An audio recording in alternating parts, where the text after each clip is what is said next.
ప్రధానంగా అంటే నిరుద్యోగుల అంశం దాదాపు 2 సంవత్సరాల నుంచి ఇది రన్ అవుతున్న అంశం. అంటే మీరు 2,00,000 ఉద్యోగాల హామీ ఇచ్చిన దగ్గర నుంచి. సో, దీని మీద ఇప్పటికి కూడా కంట్రోలింగ్ జరగట్లేదు. ఇప్పటికి అరెస్టులు జరుగుతా ఉన్నాయి అక్రమంగా అనేది నిరుద్యోగులు చెప్తున్న మాట. ఏం చెప్తారు? ఇప్పుడు అక్రమంగా ఎవరిని అరెస్ట్ చేయాల్సిన అవసరం లేదు. ప్రజాస్వామ్య పద్ధతిగా మీరు నిరసన వ్యక్తం చేసుకునే అవకాశం మీకున్నది. ధర్నా చేసుకోవడానికి ఇందిరా పార్క్ ఉన్నది. ప్రైవేట్ కార్యక్రమాలు కావచ్చు, ప్రభుత్వ అధికారిక కార్యక్రమాలలో ఖచ్చితంగా మీరు పోయినప్పుడు అరెస్ట్ చేస్తారు ఖచ్చితంగా అది. ఎందుకంటే శృతి మించినప్పుడు అరెస్ట్ అనేది కామన్ అది.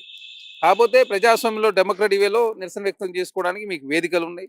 అదే నిరసన వ్యక్తం చేసుకునే అవకాశం కాంగ్రెస్ ప్రభుత్వం కల్పించింది. ప్రజాస్వామ్యబద్ధంగా ఉండాలని చెప్పి కూడా మేము కోరుకుంటాం. కాకపోతే నిరుద్యోగుల సమ్మె ఇప్పటివరకు 60,000 ఉద్యోగాలు ఇచ్చినప్పుడు కావచ్చు, గ్రూప్ 1 కావచ్చు, గ్రూప్ 2, గ్రూప్ 3, గ్రూప్ 4, డిఎస్సి టెట్‌ను 2 సార్లు నిర్వహించి నిరుద్యోగులు అడిగితే ఏజ్ కూడా పెంచింది రాష్ట్ర ప్రభుత్వం. అదే కాకుండా గ్రూప్ 1 సమస్య 2011 తర్వాత కేసీఆర్ ప్రభుత్వం 2 సార్లు వేసినా కూడా రద్దయిన పరిస్థితి మనం చూసినాం. అయినా తెలంగాణ రాష్ట్రంలో కాంగ్రెస్ ప్రభుత్వం కోర్టు వివాదాలను పరిష్కరించుకుంటూ 562 ఉద్యోగాలు ఎక్కడ చిన్న పేపరు లీకు జరగని పరిస్థితి మనం చూసినాం. కేసీఆర్ గారి ప్రభుత్వంలో 13 పేపర్ లీక్ అయితే పట్టించుకున్న పాపాన పోలే. వాళ్ళు 2014లో 2,00,000 ఉద్యోగాలు ఇస్తానని చెప్పి వాళ్ళు ఇచ్చిన ఉద్యోగాలు ఎన్ని ఇచ్చారో అందరికీ తెలుసు.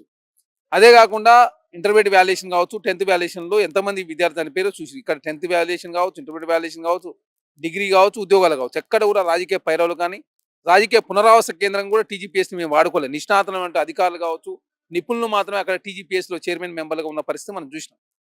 ఇక్కడ రెండో ఫేజ్ సంబంధించి ఉద్యోగాలకు సంబంధించి గ్రూప్ 3, గ్రూప్ 4 అయిపోయిన తర్వాత పక్కటి జాబ్ క్యాలెండర్ ఇంప్లిమెంట్ చేయబోతాం రాష్ట్ర ప్రభుత్వం.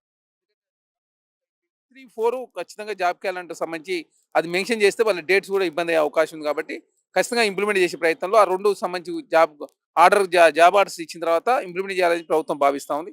అదే కాక 40,000 ఉద్యోగాలకు సంబంధించి అవన్నీ కూడా ఫైనాన్స్ క్లియరెన్స్ అన్నీ అవుతా ఉన్నాయి. ఎందుకంటే కొన్ని కోర్టు వివాదాలు ఉండు, అదేవిధంగా పూర్తి స్థాయిలో మళ్ళీ తర్వాత కోర్టులో కేసులు పడితే ఇబ్బంది అవుతుంది కాబట్టి దాన్ని కూడా పకడ్బందీ వ్యవస్థ ప్రధానంగా